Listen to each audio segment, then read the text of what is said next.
ఎవరికి ఈసారి మీరు వేసేది ఓటు? కేసీఆర్ బీఆర్ఎస్ ఎందుకు? ఆయన డెవలప్మెంట్ బాగా చేసిండు.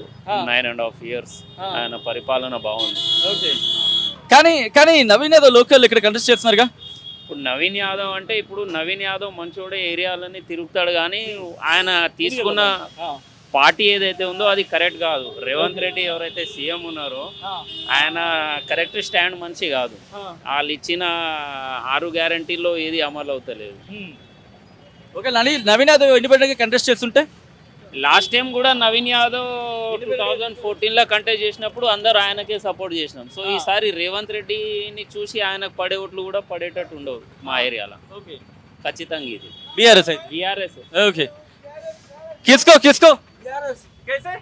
अरे काम अच्छा किया उन्हें, हाँ बहुत काम अच्छा किया। बट नवीन यादव लोकल है यहाँ. नहीं, बेकार है, बेकार है। क्यों? हमारा काम हमें बीआरएस किया, अच्छा.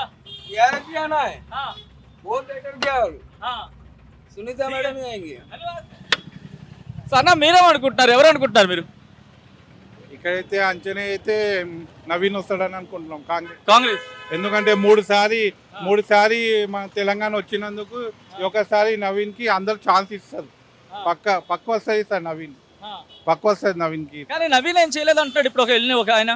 లేలే, అతనికి ఏం తెలియదు అనుకుంటే అతనికి చాలా మాకు అంతా తెలుసు. మేము పుట్టి పెరిగిన బస్తీ ఇది. మా నవీన్ అన్న మాకు ఏందనేది బాగా తెలుసు. ఇతను చాలా భారీ మెజార్టీతో వస్తాడు. ఇంకా పైనుండి ఇంకొకటి ఏంటంటే ఎప్పుడైనా కూడా ఈక్వల్ మెజార్టీ, ఒక 5,000 2,000 మెజార్టీ. కానీ బీఆర్ఎస్ అని రౌడీ అంటుంది. లే వాళ్ళకి తెలియని వాళ్ళు అంటారు, మొత్తం తెలిసిన వాళ్ళు అన్నారు.